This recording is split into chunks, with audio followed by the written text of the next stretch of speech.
Hello, everyone, and welcome back to the Well Nerds podcast. This is episode number 60, and I'm here with Adam and Caitlin. Hello, everyone. What's up? We also have a special guest, Amanda, who's joining us from Maui. So we're across like a lot of time zones right now. In the future, we're in the past. So Amanda's on here today as our guest. I want to talk to her a little bit about, basically everything. Like, I want to hear it all. But Amanda and I met in Maui when we were working for Pacific Whale Foundation. Yeah. So, how should we start this? I guess maybe let's start with like your background on boats, like, cause you're a licensed captain, you fish commercially, and then you also have really cool sun gear company, but we'll start with the boats. So how did that start? So first of all, thank you for having me, you guys. You're welcome. Where did it start? Well, I worked on boats for about maybe 15 years, sailboat first, and kind of hopped around different boats. And fishing has always been something that's in my family. I started fishing when I was really young. And it's pretty awesome to meet someone who works on boats, who also fishes, and have like-minded, together. Yeah, I don't know how that goes in, but Did you always do boat stuff in Maui, or did you work other places? So I moved to Maui from Arizona. I moved to Maui when I was, I think, 18. Almost 20 years ago. I came out here to study marine science. I went to UH Maui and then also UH Hilo.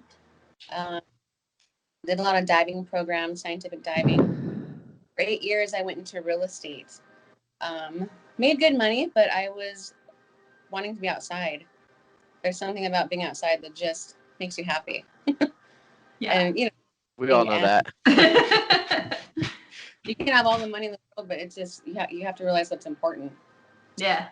Left real estate and I went to boats. And I've loved it ever since. It's hard. Working on boats is hard, physically hard, but it's something that you have to deal with because you love it. Yeah, for sure. Yeah, I've definitely had days this season where I've been like, man, I can maybe do this for another 10 years and then I got to think about something else. When you moved to Maui, was that your first job, was getting a job on a boat? No, moved to Maui, I worked in a coffee shop. Little coffee shop before, and then I just went to school. And it's pretty easy getting a job on the boat if you can swim and dive. Yeah. Yeah, there's a lot of that there. Yeah. That's awesome. So then you got your captain's license and everything when you were out there, right? Yeah. So I got, it's nice because Pac Whale has such big boats. It was pretty awesome to be, one of the only female ladies in the captain's course, and that you're getting the highest tonnage available, which is 100 ton. In class, they'd always be like, oh my gosh, the one woman in the class. And you're like, I'm getting my 100 ton license. Thank you. Yeah, when I did mine, I really don't even think I actually don't think there was a girl in my class. So that's really cool. Yeah. That class is hard, but. Yeah, it is. Right? I guarantee I would.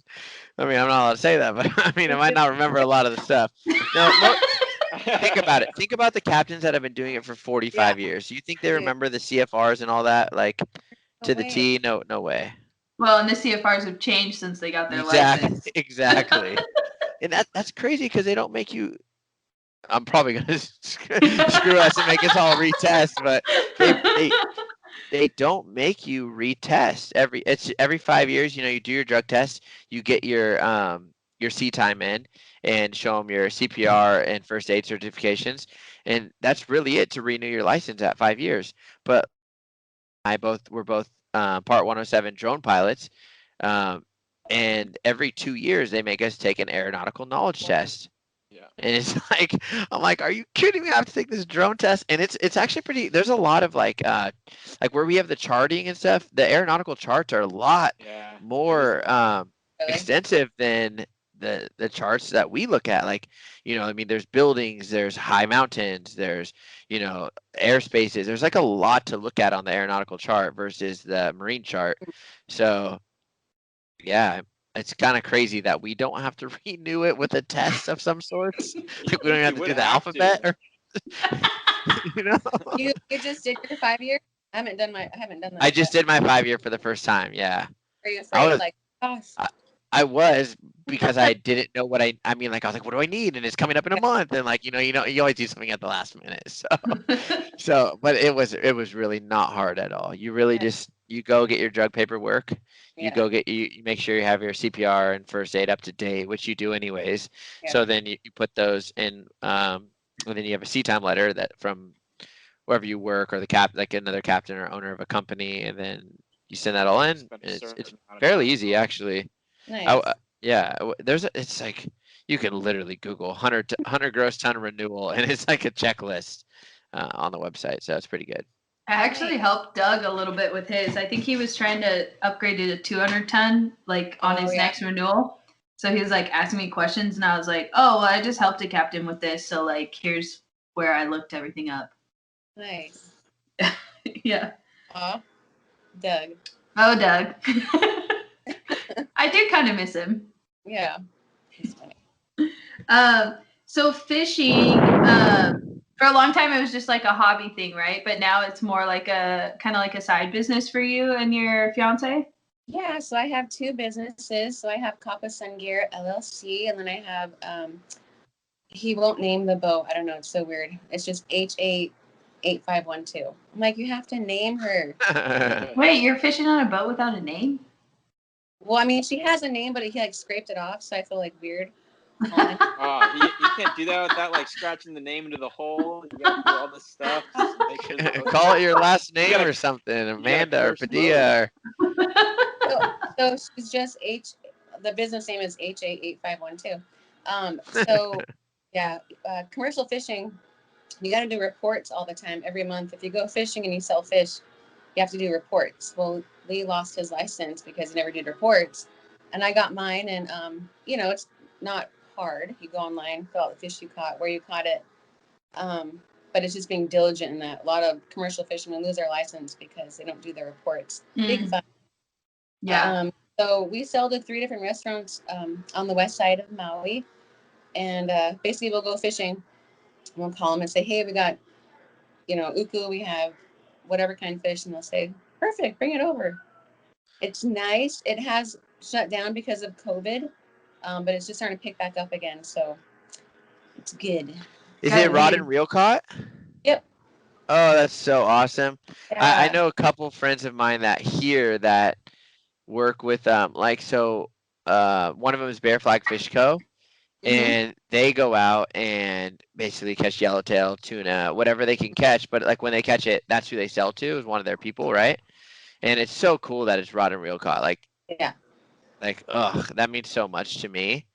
I put that on my website, on Kapa Sun, on my Instagram, and I kind of like overplay it, but also I'm proud of that. Yeah, but it's so much better. Yeah, it's not long line stuff. And there still is a lot of long line in Maui, right? It's usually in Oahu. But it gets purchased by restaurants that sell it. Yeah, so either way, it's a Hawaiian Islands, right? In a whole. So we take pride in, our little boat and our little rod and reel. Yeah. It's hard. You feel good about the fish you're giving to people. Yeah. Yeah, totally. I work on a sport fishing boat. I haven't recently. I that's what I first started doing. Was I grew up on a sport fishing boat, and then later fell in love with the whales. But since COVID, I came back and I started working on a sport fishing boat again. Just like once every couple of weeks, I've been running second operator on it. And one of the captains on there, we were like, man, it'd be so cool to have a rod and reel caught poke place, because there's so many poke places in California, but I guarantee none of them are rod and reel caught. Like probably 99% of them aren't. And so I was like, man, it'd be so cool. And he's always like, we should just call it Pokey's Dope. Like Pokey's Dope. Like, you know what I mean? Like, I don't know. But it would be cool if you could just rod and reel catch it, Yeah. Like when we went and caught tuna this summer, it's really far to go out to the buoys. It's about 40 miles offshore, and you're in deep water, and you're praying, God, when you get out there, that's decent and nice, and the bite is on. I get it. I mean, you know, but I like being able to consume what I catch and stopping at that. And Yeah. It's bad, the bycatch. We don't have any bycatch. Yeah. Yeah, that's what's important with fishing, you know, is bycatch. And like commercial fishing, yeah, but I take that seriously now just because we had that sperm whale that was entangled in we think it was a swordfish, like a long line swordfish kind of net. And it was this really weird monofilament, and it was just essentially like a fishing line, but it was huge. It was thick, and it was really slippery. And, you know, we couldn't tie it down to the boat or anything. And when we tried to disentangle this thing, we couldn't tie a buoy to it. It was just so brittle and slippery. And, you know, ever since that kind of encounter that, you know, I helped out with, I've really made sure that, like, I honestly don't eat fish unless it's sustainably caught or I catch it myself. So stuff like that's really important, especially, you know, us whale geeks, you know, when you see a whale get caught up in fishing gear, it's really disheartening. And that's awesome. I think rod and reel is the way to do it. And if you can get more people to do it, I mean, that's the way to go, right? It's just kind of incentivizing a more modern way of fishing. Yeah, totally. I mean, Slater knows, like, when I think we went out to a seafood restaurant in Maui, and like I asked the person that was like the manager and was like, for the hey, one fish you ate, for the one fish you wanted to eat, I was like, where did this come from? Because I didn't eat fish on the island the whole time except that one restaurant, and she couldn't tell me where the fish came from. That one fish, though, right? It was just the wahoo. Well, what's it called? Wahoo? Oh no, yeah. Oh no, yeah. So just that one fish you didn't know. It's pretty. We go fishing and drop off the fish at the restaurants. I feel like really cool. Yeah, because you are really like, cool. you guys are all eating what we caught for you. You know what I mean? It's so funny. You feel really cool. You're like walking in with this Mondo fish. You're like, look at what. like yeah. So when you bring are you bringing it whole, or do you fillet it first, or are you just giving them the meat, or do you let the restaurants fillet it so they get the most out of it? Restaurants fillet, which is nice. After fishing all night, the last thing you want to do is cut fish. Yeah. Yeah. So are you selling like the higher end restaurants? Because obviously, you know, with a more sustainable caught fish, you know, it's going to be a higher price to pay on the plate. So is there like certain restaurants you will sell to or won't sell to, or? No, we just kind of keep it small, and I think we sell to Honokawai Fish Market, Nuka, Miso Fat Sushi. I think one more. Fritas, which is like small places that are owned on Maui, family owned. It's it's important. Little steps you take. It's important. Yeah, it really is, and especially if it's, you know, a family owned place, you can kind of build that relationship and support local people as well. I think that's really important as well. Yeah, I love it. So, let's see. Do you want to talk a little bit about like whales and then shift gears into the Sungear company? Oh. Okay, cool. So you worked for Pacific Whale Foundation. Did you work for any other whale watch companies or anything on the island before Pac Whale? I worked for Ali'i Nui, which is owned by Maui Dive Shop.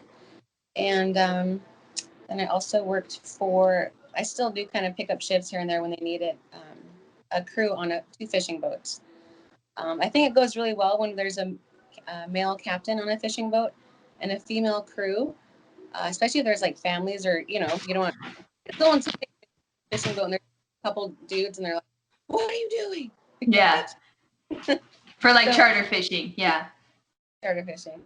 But it's cool. The company, Maui Fun Charters, they go for ta'ape, which are an invasive species. Good to eat, but they actually target that species because, you know, they feed it to tourists, but it's a good fish. They're invasive, so they're doing like a good thing. Yeah. Not just counting the reefs. Yeah. Sweet. Yeah. So, I I mean, you worked Maui like whale season a lot, so you might have some more fun stories than the ones we brought home from this winter. I mean, this winter was good too, but if you want to share any fun whale times, you can. Craziest whale memory from Maui. Go. Now. Oh my goodness. We're out at the mooring field at like 5 a.m, getting the boat ready. And the captain, I'm getting the coffee ready, like, blah, blah, blah. And the night before I went out to the mooring field and I put some reflective tape on the ball so we could see it. We had a lot of new crew and they couldn't see the ball, and you're like, no, don't hit the ball. And the next morning, we're on the boat. The captain, we released the boat, driving into the harbor, and he throws the boat into neutral. And like you kind of like fly a little bit when the captain does that. And he's like, whale, 1 o'clock. And we're like, so we go upstairs. I'm like, Paul, that's not a whale. That's like the mooring ball. I put reflective tape on it. He's like, no, keep looking. I was like, this captain. And I keep looking. I thought it was the mooring ball with the reflective tape. Yeah. It was eyeball. No. Oh, wow. Off the spotlight? Easy. It was insane. I was like, that's not, you don't know. He's like, look. And then, I don't know if it was a male or female, but they were up with one eye tilted, and then the other whale kind of came up gradually, and it was unreal. Wow. That's so cool. I always a scary guessing game: mooring ball or eyeball. I'm gonna hear some of your stories. My whale stories? Yeah. Well, I think one of the most like memorable nights, it was actually going to the mooring field. We had just done the Molokai Keiki whale watch on Guardian because the normal boat was down. And I was like, I want tonight. It was like beautiful sunset. It was flat calm when we got home. And I was like, I'm taking myself on a whale watch in the skiff. So from Maui Harbor to Sugar Beach out to Guardian, there was like 42 pairs of moms and calves in that 2.5-mile stretch, just within 100 yards of my track line. Wow. I was like, oh my God, there's like 100 whales right here. Cause like you could see even more, like Voyager was out on like a Marty or something. And like, they were like tripping over whales everywhere they went. It was so crazy. That's so crazy. I wonder if Have you been, Adam? Never been to Maui. No, I want to go this year, but you never know with COVID. Wah, and stuff. wah. But I know, yeah, it's probably not going to happen. But that's pretty crazy when you think about like that stock of humpbacks. It's just so huge. Like there's a lot of whales here in California. And like we see a lot of whales in Santa Barbara and Monterey sometimes, but I just can't imagine 42 pairs of moms and calves. Like we would never see that here. Yeah, it was like trying to tiptoe through like a nursery. It was crazy. That's awesome. I also don't know how Gabe got through them all in the big boat. Go slow. Yeah, go way slow. That's just like cheating though. Like, and you just got that many whales right there. I know. Well, and sometimes like this one mom, especially for like 2 weeks straight, she laid in front of the channel. Like, so we couldn't even get the vessel traffic in and out of Maui Harbor sometimes. Oh my gosh. I was like, you are literally putting your baby in the middle of an intersection. Like, what are you doing? She wanted it to meet people. Well, that intersection wasn't an intersection until we came along. So yeah, I mean, fair point. So that was one of the craziest ones. Was like it wasn't on an actual trip. Oh, but the other one that was really nuts was we had I was whale watching on Odyssey, and we were coming in from a trip, and like there was this huge competitive group starting to break out right in front of the harbor, and some other boat was there. It was a different company. I forget who it was. They were there, and they were like, hey, I think we have like an abandoned calf. Like these whales are all freaking out, and there's a baby like not with a mom. And So someone called Protector from the research department, and they went out because they were like, well, it's right there. Just go figure out what's going on. So then we come out on the next whale watch, and it was this huge competitive group, probably like, I don't know, 10 consistent whales chasing around a mom calf. And like what we think now after watching it for like an hour, it was like a yearling. So that mom had both babies with her. Wow. But like they were like, it was like killer whales watching them try and beat up a gray whale calf. Like they like launched the little baby whales in the air. Like these males were like charging after the female so hard they like punched the calf in the air or the yearling in the air. I was like, whoa, what is going on? Wow, that's insane. Yeah. Caitlin, what's that called when? Because I know Gary in the Pacific Northwest, Gary J27. Yeah. Him, and I don't know who else. I forget who else has seen it. I think Jeff and them saw it too, but I forget the whale who did it. But they killed a calf. The male killed a calf. There's a male and a mom. Yeah, patricide. Yeah. There's a male and a mom.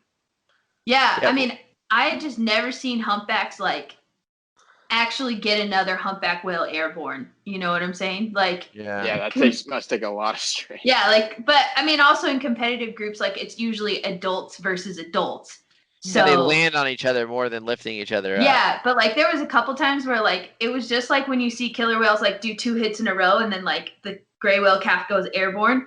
Like it was like that, but with the humpback calf, and I was like, what just happened? Wow, that's crazy. You know, a big male humpback could easily kill a calf. Like, yeah. So.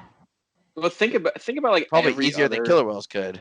Think about like every other animal on the planet. Like when you're a male and you're trying to mate with the female, like lions kill the babies. Like a whole bunch of different species kill the babies. And it's interesting that whales, for the most part, they don't. Yeah. Yeah. So which is so disrespectful because that still the person you're trying to mate with just created a baby and they went through all that, those months of doing that. It is, man. That's neat. Well, at least in the cetacean world, like it's such a tax on resources physically to have a calf. Like if you're a porpoise, dolphin, whale, beaked whale, whatever, that I feel like it would not lead to further survival of your species to force the female. Yeah, you can't force the female to go into estrus again right away because she's underweight and she's undernourished. And so like the next fetus wouldn't survive anyway. But like sea otters and seals and sea lions, like they document patricide and then like immediate mating in all of those. But that like but they're feeding year round, right? Yeah, and their migrations are not nearly as big as like whales and dolphins and porpoises. I wonder if it also has to do with like seasons, like there's a mating season and a breeding season, and I feel like maybe other species can kind of mate throughout the year. There's not really a limit to that.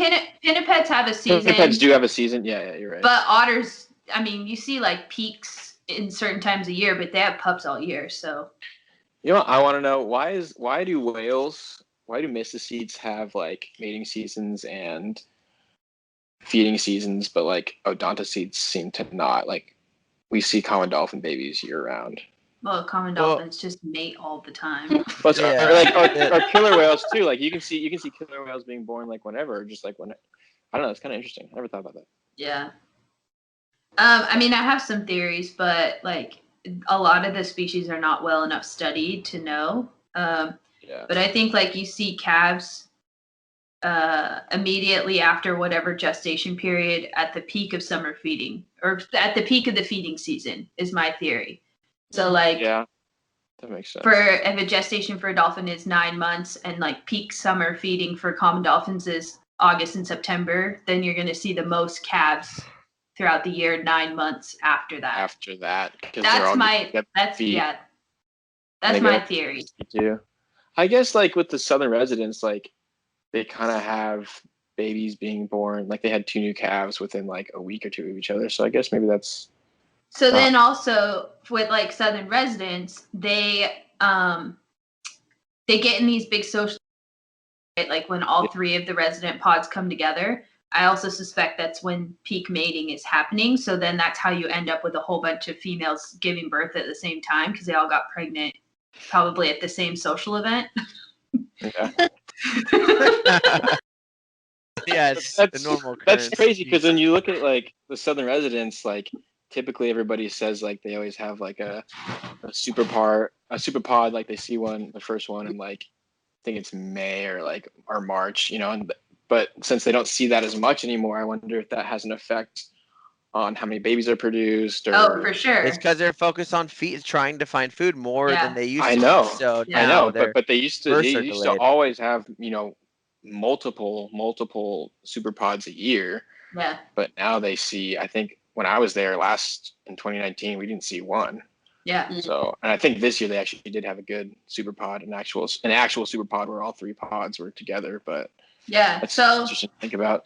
Yeah, exactly. And so it has this big chain reaction, right? If you're not optimally foraging, if you're not having those big social gatherings, like you're going to have less pregnancies. And so then that does have long-term effects across your population. Yeah. So, and who knows? Like, just because we don't see it doesn't mean it's not happening. That's also true. I mean, they have the whole ocean to roam around in, and we're not always right there. Yeah, exactly. So, yeah. So you guys you're in Massachusetts, like I've never seen a different like season. So like you guys have like they're feeding up there, right? Yeah, so we're Slater and Adam and I have all worked in California, which is also like the Mexican humpbacks feeding ground for the summer. But in Massachusetts, they're I feel like they're a little bit more strict on this season, or at least the companies are, because of the weather. So like in California, you can kind of get humpbacks like overwintering, like on a fairly regular basis the last 5 or 6 years. And just feeding all winter. But like here, like we got snow on the boat today. So like we don't know really what happens when we stop operating in November. Yeah. But they're here to feed. We saw a lot of mom calf pairs, which I think is fairly normal, I guess, for this area. But we had like 25 mom calf pairs this season. So when they're in the grounds, do they kind of like you've seen their behavior out on Maui? Yeah. And they kind of themselves. How is it over there when they're feeding? Do they like kind of work together? If there's a lot of food, yeah, they'll come together and like work together. And like our whales out here do bubble netting, not quite like the Alaska whales, but like they will use big bubble rings or clouds. And they also do like this kick feeding thing where they like slap the water with their tail a couple times. And then they might even blow bubbles underneath it and then come up in it. But oftentimes, like if the food is spread out or if it's not at the surface, then you'll see like one whale here, one whale there, maybe a pair together. So they can be kind of just like off on their own, doing their own thing. But sometimes, you'll see them get going together. Actually, some of the best surface feeding I've seen is in California so far. This year, we didn't have a lot of it out here in Massachusetts. So, but we had, oh my God. Guess what came up on my Facebook memories from 5 years ago, Slater? 5? 5. Have we been friends that long? I don't. I had a feeding group of humpback whales in front of Moss Landing. 32 whales in one group. What? Yeah. Oh my God. I have a video of them. Cry. Yeah, I have a cell phone video of them. They're all swimming in a line after they all came up with the sea lions. They had like probably 600 sea lions with them. And they all fluked, like just swimming right next to the boat. And so there were, because they all fluked right one after another. 32 whales. Was that 15? Can I stalk you on Facebook? Caitlin, was that 15 or 14? 15. Okay, Adam. Margot and I went up there in 15 because we had just like started getting together, We went up there and that was when I think I went up there for some all-day trips, but we went up there in September. Yeah. We literally had so many whales by the boat. It was actually I've never seen it He lost his mind. That was why I was like, I have to move to Monterey. Like it's a no-brainer. like there was, I can't even explain to you the feeling or like the sight that I saw that day. There was all the way until sunset. And then it was, I had a group of 11 at one time lunch feeding, 11 whales at one time lunch feeding. Dude, we don't see that anymore. Like even in Monterey, like I Well, I mean, we that do. was, There's days that happens, but 11 whales. Yeah, I like mean, I've had some days like that for sure. those huge groups was like really only that year, maybe the year after. I But can it was show you. it was something that was just like the seasoned captains were like, "Are we in Alaska? Like, what just happened?" Well, there were some days that when Chris Eubank was around, Caitlin, Yeah. the first year, 2017, Yeah. that the whales were right in front of Monterey, literally a mile and a half out, that we had like groups of like 7, Yeah. or more lunge feeding together. Yeah. I haven't seen it like that year, 2015, but there for sure has been some years where, Oh, I mean, yeah, there's been definitely some really good days, not feeding. years, sorry. There's been some days where we've had big groups of whales Yeah. together. I just remember you guys like always talking about like, dude, you should have seen it in like 2016, 2015. And like I was into whales then, obviously, but You were just a little Adam. Dude, in 2016, I was freaking 18 years old. I was gonna say a teenager. You know what? And I don't want to say this because it's kind of not true, but to be honest, I moved there in like 2016 or 16ish, 17, and 17 was like my best year there. 18 was good, then 19 was all right, and like this year I wasn't there, but they said it wasn't their best year for sure. Obviously, it was COVID That's what I'm anyway, so they saying. weren't out there. But it wasn't their best year, but you got to think like there's still like 100 whales in that bay at any given time. Like, I'm not trying to knock Monterey, but it's just interesting to see this trend. Just you guys talk about it, just the amount of whales and killer whales and whatever, and you see some crazy stuff, and it seems like it's just going downhill. I just wonder if there's a correlation there. I don't know. I mean, I think there's been winners and losers in that thing though, because like it has to do with the food shifting and everything too, and like some of it you're even seeing ripple effects across like the breeding grounds. Like there was no blue whales in 2014. Like I saw one the whole summer, but we had loads of humpbacks. 2015 too. That was the year they did Big Blue Live, and they called and I happened to pick up the phone in the office and they're like, "We want to put a blue whale live on TV," and I laughed. I laughed at the person from BBC on the phone in the office. I was like, we saw one all season last year. Dude, I think the blue whale, John Calambakita has always said like the blue whale feeding grounds always seem to be temporary. Like the one in Santa Barbara, like last year in 2019, we saw, again, same thing. We saw one blue whale. And this year was like a record year. Like it was like the best year we've had in a decade. Yeah. Like we had whales from June 5th all the way to like now. Like I saw a blue whale today. Like they're still here, which is crazy. Yeah. Well, it's funny you say that. It's crazy because the video that I got, that's technically going to be in a documentary, hopefully. That video with the blue whale with the Pacific white-sided dolphins. The right-side, yeah. Yeah, that was shot in October, late October in Monterey, but there wasn't one blue whale. There was like 50 blue whales in Monterey Bay. Was that last year? Yeah, and I've seen them in 2 years ago. 2 years ago. We've seen them in December. I've seen them in January. Like it's like as much as we say they're only during the summer months, it's totally changing. Right. Like they have to eat so much that I think that as much as they have this like we're here feeding, then we're gonna leave. They gotta feed. So if they haven't fed enough, they're probably not gonna leave. It's interesting you say that because the whale we saw today, we've seen him for the past probably week or so, on and off. There's been a few days where we haven't seen him, but he's pretty skinny, and like I assume he's been here the whole summer feeding like the rest of them. Like we literally had 50 whales feeding at one point, and I just wonder if that guy just was late to the party or he was feeding somewhere else and now he's trying to scoop up the leftovers or what. But he looks pretty skinny, which is you think all the whales now would be fat and ready to head down to Mexico. Yeah. Well, and so I was going to circle it back to Maui too, because like this last whale season, I mean, you could speak more probably from like your own anecdotal experience, Amanda, but like it seemed like all the whales were late, but they all showed up. Like it was a big year compared to the previous 4 or 5 years for sightings. Yeah. So, I mean, that's like, it even affects the breeding grounds too. Because I remember when we were having crazy whale numbers in Monterey, in Mexico, they were like, "Where the hell are all of our whales?" And I was like, "We have them, sorry."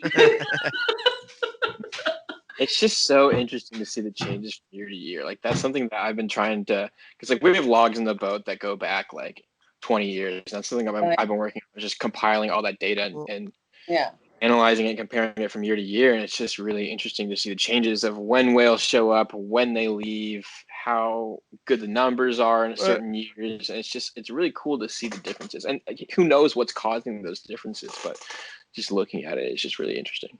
And it's weird because it kind of almost means that they're getting a shorter breeding ground, right? I mean, feeding ground. Like for the gray whales, if they're, I guess, is it shorter or is it longer? If they're leaving later, there's, then it's longer, but it depends on how long they stayed in Mexico too. Well, that's interesting too, because like the gray whale, like luckily the gray whales seem to be the only ones on at least this part of this part of the Pacific Ocean that have had a UME or unusual mortality event. Luckily our humpback population seems to be stabling out, our blue whale population seems to be stabling out.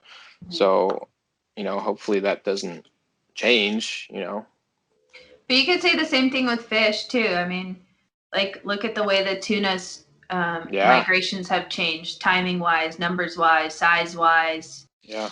All that kind of stuff. And I feel like that's all related. And you really just look at how we're treating the oceans and stuff. But a couple of years ago, everyone was like thinking that the whales are moving further offshore. I don't know if that's due to like boat traffic or the noise or whatever. Have you guys seen that over there by any chance? Like collectively, like thinking like, oh my gosh, we're going further and further out to sea. Yeah. Well, in Monterey, like the underwater feature is a big canyon near shore, and so that like kind of like sucks everything in typically. But yeah, there are years way in the past where like they're like, oh, we normally used to watch whales like way offshore, and now they're closer inshore. But also in Mexico, they were thinking some of it had to do with the temperature. So like they're like, dude, the whales just seem hot. Like the females are staying way down low, like below the thermocline, trying to stay in the cold water. Stay cool, yeah. Yeah. Interesting. That's interesting. Yeah, we do. I don't know. Here in Santa Barbara, it's like we run 4.5 hour whale watches. Like sometimes we do the 8 hours, right? But for the most part, we're not really going past the islands, so we don't know what's necessarily back there. And a lot of we're the only company here, and a lot of the fishermen either A, don't know what they're looking at, or B, don't report it. So, I mean, obviously there's no reason for them to, but so we only have the sample size or the experience with like whales that are less than 26 miles from the coast. Yeah. Also here they're feeding, so I really don't think the whales care about what's near them or around them as long as there's food. Like if they're focused on food and they're following a big school of sardines or anchovies, depending on where they're at in the, it's like they're gonna follow that food. If it's in towards the beach, they go all the way in on the beach. So whereas in Maui, they kind of like there's no food, so the only thing they're doing is either breeding or calving. And so if they can avoid whatever they're trying to avoid and moving offshore, it just might be because of that, and obviously temperatures. Yeah, it's interesting because like it seems like in Santa Barbara this year we had a whole ton of krill, and in like the peak summer months where we normally have a ton of anchovies, we didn't really have any.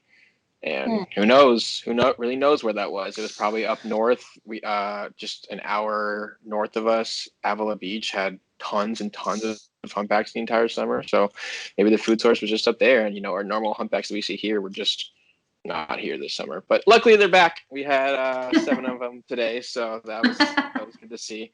Today was actually so weird. We had like right at the gate when I woke up this morning, I always checked like the fog map, and it was like clear skies, beautiful day. I was so hyped. And then when we left the dock, I was like, where the heck did this fog come in?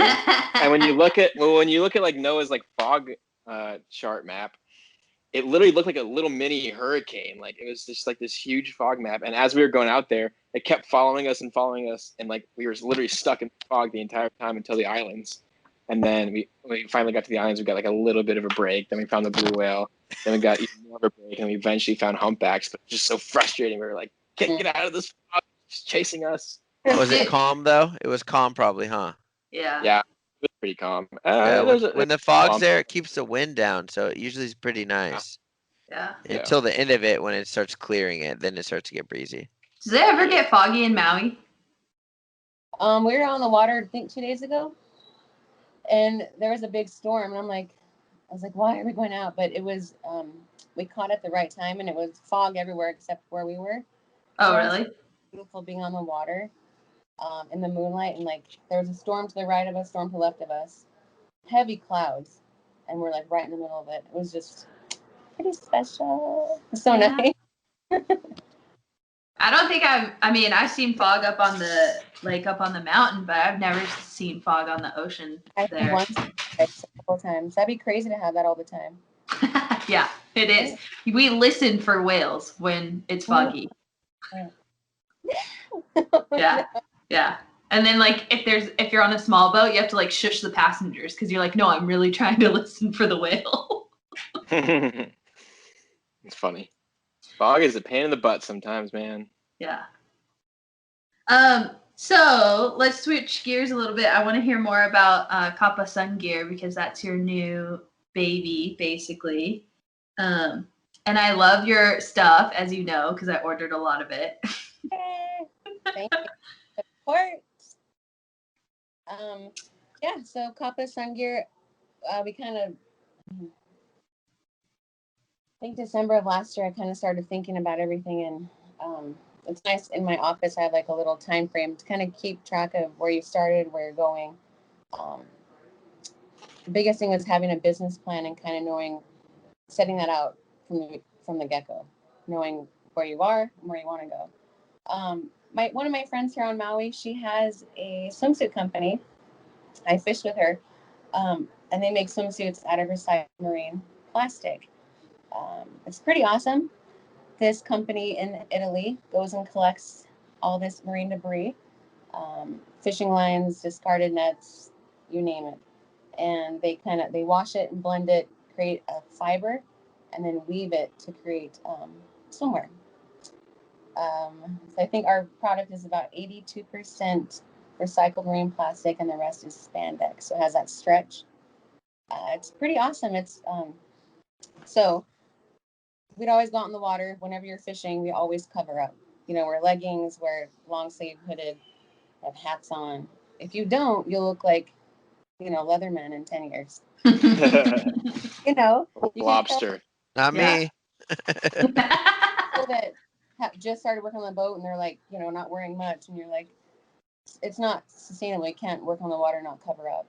Yeah. So I started looking at ways where I could make swimwear that's going to be more towards boat crew, and in a way of like nice wetsuits, long sleeve hooded rash guards, leggings with pockets, board shorts, and I wanted to do 3 designs to start off with. So we're doing it with Kapa. So Kapa is actually a plant. It's Valkei. It's a plant, and you kind of beat it into where it's like a fiber, and it's very sacred. And I thought it was really neat because we're taking something out of the ocean, and it's a labor of love that we're making it into sun gear. You're protecting your skin, you're protecting your body, as well as not using so much sunscreen. So yeah. Let's see, where else can I go? So you're also doing like the eco masks and stuff and the face shields as part of like. Yeah, that was when we first launched. It was pretty awesome to launch like right when, COVID happened because everyone needed masks, and I had. Yeah, right. And our masks are UPF 40, so they're not. I didn't get them purposely for COVID. These are masks we wear on the boat all the time. I don't want to get skin cancer, so it's just a nice little cover up, And make eco masks made here at my house. We do them with bamboo and organic cotton, and it's nice to have a couple. You have designs and you have plain ones, and we also use seeded paper for our business cards. Mm-hmm. So I wanted to do a business Awesome. card, that wasn't going to be like a negative impact, just a piece of paper. So it's pretty neat. These, you can plant these and they'll grow wildflowers or vegetables, and they're non-GMO, and it's pretty neat. I have a tomato That's down so there. cool. so excited. I know someone that had those in the past. Yeah. Actually, it was Dale Frank. You guys know who he is. Yeah. Really? Yeah. That's so cool. I love that companies are. It seems like everybody's obviously more conscious of that and sustainability and stuff. And I think there's a difference between like having a company that starts out that way, like you're obviously starting out that way and you have that in mind, but it's also cool to see like bigger companies kind of convert to sustainable just products or whatever. Like here in Santa Barbara, you're not allowed to sell plastic straws, so everything's paper straws here for the most part. But I mean, like, again, it's a straw and like it's a paper straw, so it's not really like, or the straws are one aspect of the ocean's debris, but it's awesome to see a world that's transitioning to a more conscious and sustainable mindset. With Kapa, I really wanted to raise the bar as opposed to being, you want every aspect to try to be sustainable, not just we do one thing and that's it. Yeah. So with the Sungear line, we're also working with Koholave, which is an island that's really sacred, and we're buying one and then you plant one. So we're actually going over in December. So exciting! We're gonna go plant around 800 to 1,000 plants, and it's neat because it's not just going out there and planting; it's very educational. So they use that island celestial navigation.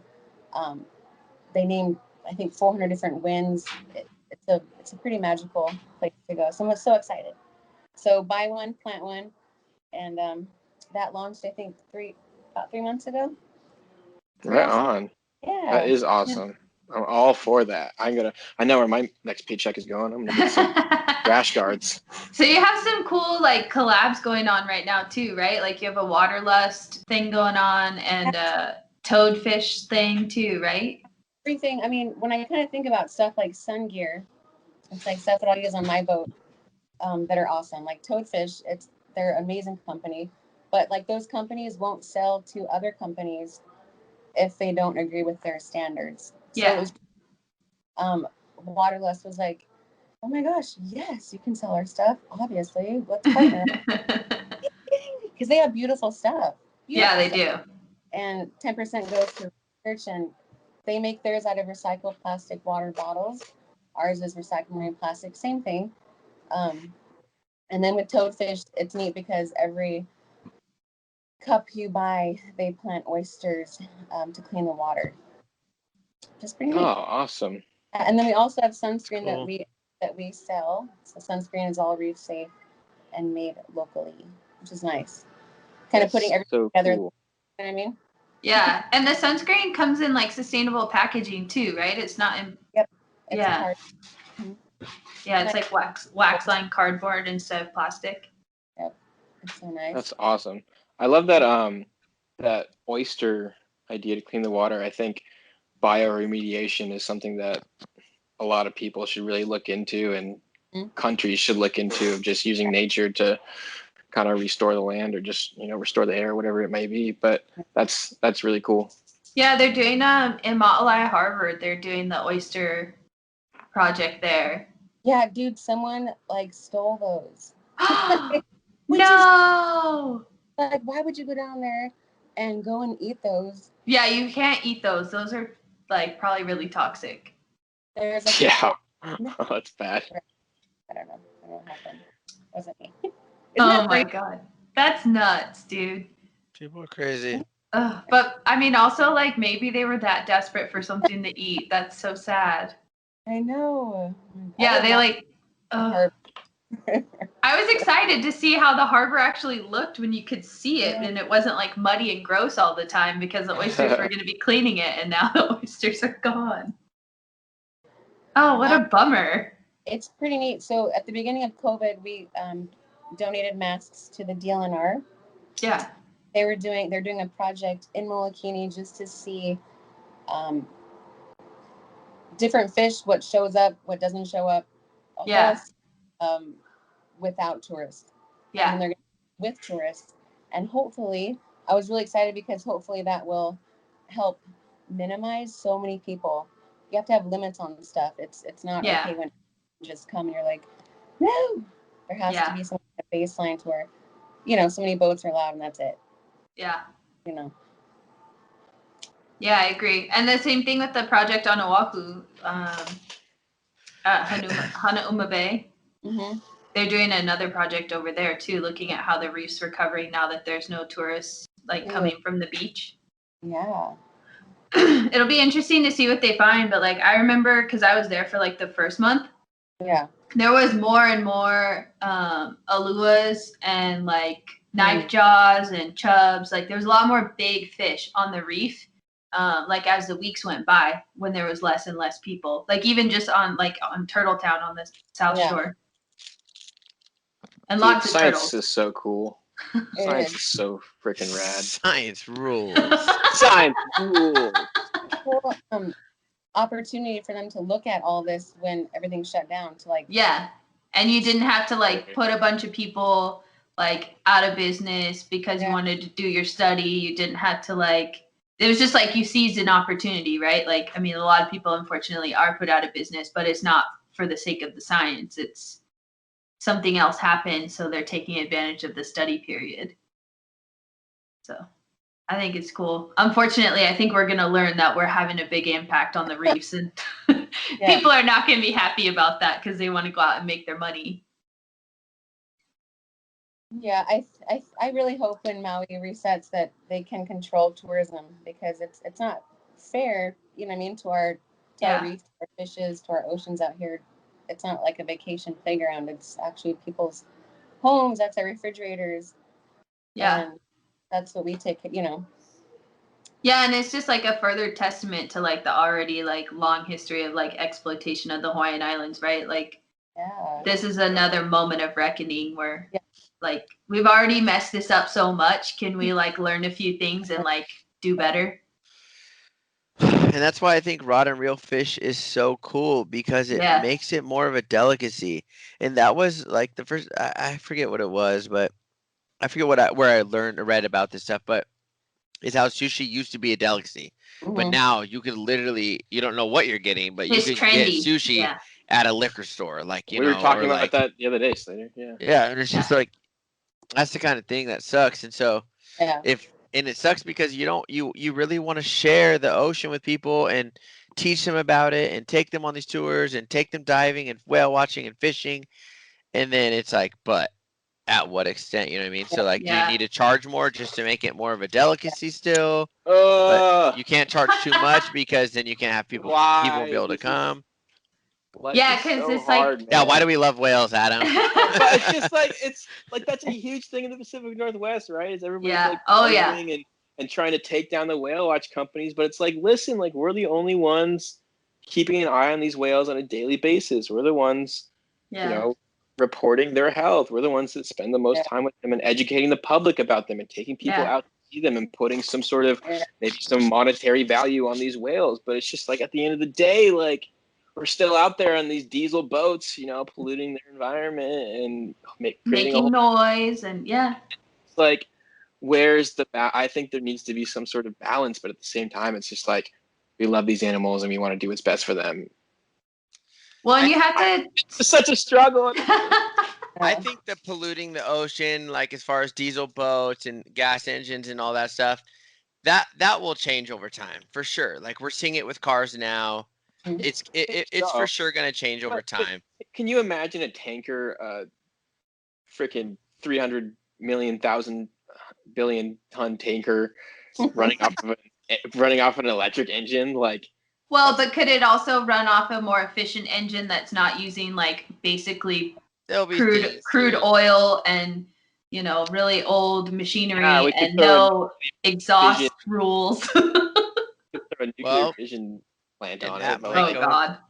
But I think that it could still be improved because they run on bunker fuel, which is basically you could feed this thing whatever as long as it looks like oil and it will combust it and make the engine go. It's crazy.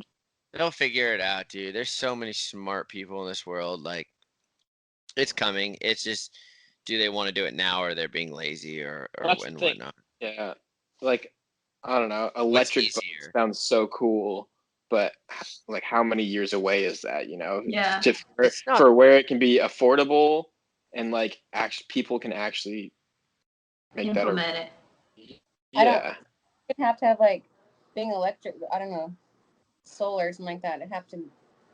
Something that could just keep it out there longer than 8 hours, right? Like you're driving 40 miles not out. Even, dude. You could do a freaking 4-hour whale watch. No, but she's for 4 commercially hours. fishing and she's going 40 miles. She's not doing 100 miles per hour, so she's going to be going, even if she's doing 25 miles an hour, like, you know what I mean? 40 miles is quite a bit How long away. are your normal fishing days, Amanda? How about 18 hours? Woof. Yeah, you want her to die out there? You want her to? No, I'm talking about whale watching. Bro. Jesus, I'm a whale watcher. I'm a whale watcher, dude. I'm talking about my 4.5-hour whale tour. All right. Well, and But then you're right. like to circle back to the delicacy aspect of it and like trying to set a price point, right? Like you also have to walk the line of like becoming exclusive because of the price point, and then you're like denying the opportunity for people to come out and be in nature just on a financial basis, right? Yeah, like, exactly. And like oftentimes I feel like the people that can't afford it are the people that actually need to be on the trip the most. 100%. I've said that for like a long time. It's like, so then that becomes a whole nother piece of the puzzle. Why is everything so complicated? Why can't the world just be nice? That's science, Adam. Because we all have a conscience. That's why it's complicated. That's true. Because half of us care too much. How long have you worked on fishing boats for? A long time? Slater? Me? Yeah. So when I was 13, my next door neighbor started picking me up and taking me onto the fishing boat every weekend until summer. Then I went literally every day. And then when I was 15 and a half, my school signed off and my mom and my parents signed off for me to start working, like getting on payroll at the company. That's and awesome. so basically I worked there I think it was 10, almost, well, it was like 8 years, and then I moved to the whale watch boat. But yeah, so I was on the fishing boat for 8 years, almost full time. And then I moved over to whale watching. Yeah, I fished Came a to the lot. light side. I fished a lot. Then I went to whale watching and all like the whale tours. But going back to fishing, it is unreal the science behind fishermen. Like that's like sometimes so many, now biologists have just fishermen don't know. But I'm like, no. They do know. They do. Like it's crazy. It's insane. Just to be able to like predict stuff and see the movements and patterns and where fish Oh yeah, are. they know more than anybody, but do they want to admit some of it? Probably not, because then it would shut down their industry or shut down what they're doing, or it would shed more light on what they're doing. So, and not that it's all bad, because it's not. Oh, they gotta make a living, and that's the biggest thing with commercial fishing. A lot of people have owned these commercial, like I know people in Newport that have it. Literally, he got him from his dad. His dad's been commercial fishing for who knows how long, right? And then he passed away. Then he got him, and it's like, so you're gonna just cut this guy's only thing he knows, is his whole family's built off of this. So it's very tough to just, the transition is very tough right now. I think, especially with not commercial rod and reel, but like commercial fishing as like, like the bait fisheries, like anchovy, sardines, and then all the seiner type style fishing for squid, anchovies, sardines, and then the bigger seiners that are coming up from like Mexico that are wrapping up all the tuna. I mean, like I'm literally out there and we're seeing miles and miles, and I'm not even exaggerating, like 10 miles of bluefin tuna, and then you see 10 seiners that are literally all making sets on tuna at the same time, and they're wrapping thousands and thousands of fish, and it's like, boom, gone, see ya, all of them. It's such a struggle. Like that's something like Dave was like trying to calm me down about, because like after I had that sperm whale disentanglement thing, and I was just like so frustrated and mad, like why are we fishing this way, but you do have to realize like this is how people make a living, and like fishermen need to make a living too. And I'm in no way saying fishermen are bad people or anything, but it's just, and I think it there needs to be some sort of. They're not like, no, I of hope course I get nobody a sperm wants whale in my trap. Nobody wants that costs them $1,000 in traps too, or like whatever they're using to fish. But I there needs to be some sort of like governmental incentive to transition to more sustainable and more modern ways to fish. And that's what needs to happen if things are going to change. The government has to take a step. Because when you look at, think about like the lobster traps too. Like you guys know those like new $5,000 lobster traps that, it's a GPS, you press a button and the line comes up, like like that would be so awesome, but it's so expensive and it's not a realistic goal. It has to be government subsidized for the fishermen to implement the new gear, but the market also has to adjust for the price. Because if the fishermen... That's the biggest part is who's buying the fish is like, we're not paying $22 a pound. Yeah. Or we're not paying $50 a pound when we used to get it for 14 or 11. Yeah. That's what's going on. And dude, it's so much more in depth than we can even like. There's so many more moving parts to it too. It's not just like these fishermen. It's like there's more to it. Well, and to go back to what you were saying, Amanda, about like there is a lot of science and finesse to fishing, like and like keeping track of things. I think there's also just like unfortunately a disconnect between scientists and fishermen, and some of it is this level of mistrust because relationships were not formed correctly at the beginning. And so like those guys are like the knowledge keepers of their area. Yeah. And science is not having a good relationship with them to get that information into something that's going to be a beneficial conservation action. Yeah. No, instead they just shut something off that they think would be like, oh, well, we're shutting something off. It'll look really good on paper because we'll say this is going to grow again. But it's like, did you even shut off a good area kind of thing? You know what I mean? Yeah. I think there's some stuff like that too. Especially with like pelagic fish or areas where you have animals moving around islands and it's very current dependent and it's variable over long periods of time. When you have somebody that's been fishing for 50 years, they're going to be able to tell you those long-term shifts and be like, oh no, they're going to come back. It's just, some years they disappear for 3-4 years and then they're back. And like, if you don't have access to that long-term data, you can't make an informed decision. Yeah. I think that's what's fishermen's secrets. I don't. Yeah. And they have the right to be secretive. Like, it's a pretty lucrative business, and like, you don't want to just tell everybody, oh, the bite's on and I'm lighting them up over here and I'm going to outsell you at the market. Like, you don't keep your commodity if you tell everyone where it is. Sure. I like that. Yeah, but then your commodity doesn't last forever if you don't either. It's true. I'm sad. Oh my! I swear, every episode starts off happy and it's like, "What's up?" And then it's like, "By the way, the ocean's depressing." Dude, it totally is. Like, we all talk about this, and we all have these like ideas and like a strive for sustainability. But I mean, what do you do with it? Like, how do you change it? You vote, right? Like, we should all be voting with your dollars and your ballots. With your dollars and your and that's what's important is like a lot of people don't put enough emphasis on like supply and demand. Like, if we as consumers demand sustainable fish, that's what will be given to us. Like, I don't know. So to end on a high note, Adam, because you're just you're spiraling. I am spiraling, man. If you want to support a sustainable business like Amanda's, where can people find that to get connected with you guys? So it's kapasungear.com, and then we're on Instagram and on Facebook. And yeah, I designed the website myself. I'm pretty proud of it. It looks good. Yeah, I was just looking at it. It looks good. Typos, let me know. All the cool other stuff is on there, and I'm really so excited. Just in the year of kind of launching, I thank God for Kapa because not having anything to do if I didn't have Kapa Sungear to work on. Oh my goodness. Yeah, we talked about that work-life balance thing a couple months ago. But I'm so excited to end the year going over there and planting. That's like, they're like, they can only take 5 people, and they're like, yes, please come help. We need, they didn't really have anyone over for months and months. Yeah. So I'm so excited. It's going to be a good thing. And you're going to see pictures and. Yeah. Oh, I can't wait. So I don't know. I've kind of told Slater about this, but I don't know if you know about this, Adam. Kaho'olawe is one of the 4 islands in the Maui Nui region. And it's uninhabited right now because it was used for cattle grazing, and that pretty much destroyed all the ecosystem there. And then it was used as like an aircraft target area. So there's like a lot of undetonated material on the island. So it's too dangerous to like be on there.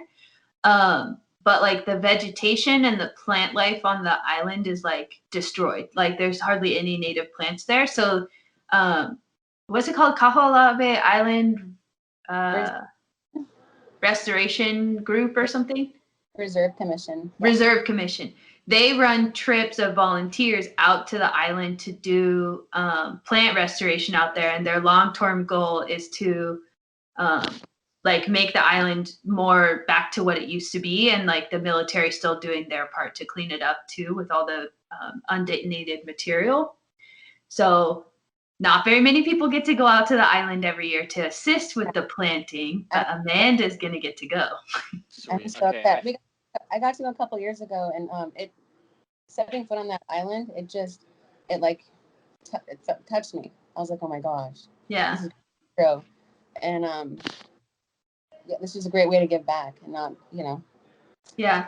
And I like that it's local. Like, I mean, doing the global reach stuff is important too, but like, especially something like Kaho'olawe for Hawaii, like that's a good local project to support. I'm so excited. Yeah. It was so funny. To go over there, you got to sign kind of like a big, long waiver. Yeah. It's a little intimidating. Sign your life away. Yeah, if you blow up, you can't sue, and you're like, don't walk by the sticks. The other way. Oh my goodness. Well, I'm so excited for you, and I'm so glad you came on the podcast because you're doing all kinds of really cool stuff that's like right up our alley. Dude, my mind is like boggled. Yeah, thanks for supporting, and it's one step at a time. I can't get too overwhelmed. Yeah. One time. Well, when things kind of resettle, I want to come back. So, don't forget me when you hit the big time. Yeah, right. I have 2 extra with your name on it. Oh, I want to come there in like February. Usually, the last 2 years I've gone like either Really? January or February. Well, I think last year I went twice, right? Yeah, you came in December, like right when Amber and I got there. You're like, I'm coming. Where are the whales? There was whales there, though. There was whales. I saw whales. So yeah. And then you came again in February. End of February, like right before it shut down. You came at the end of February. Hey, if you want me to come once a weekend, just say it. I need to travel more. You want to go, Adam? You want to go this year? Yeah, dude, I want to go see some freaking humpbacks. The only thing is COVID there is a lot more serious. Yeah. So be gentle with Maui. Wait, maybe we should. Yeah, we can't really go. Yeah. Next year, 2020. Hey, we might be able to go. You don't know. I don't know, man. But just be gentle. The islands are fragile. Yeah, that's all I can say. But well, thank you so much, Amanda, for coming on the podcast. Thanks for having me. Of course, guys. So go ahead.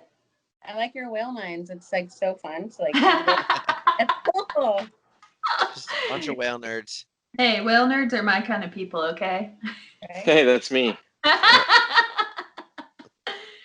So if you don't follow us on Instagram, which I know Amanda now follows us, but it's at Whale Nerds, you can also follow her at Kapa Sungear on Facebook and Instagram for either of our platforms. And thank you very much to our Patreon subscribers who always support us while we're recording our episodes, and to everybody who's listening. And we will see you next time. Thanks so much. Thank you. Thanks, guys. Bye. Peace.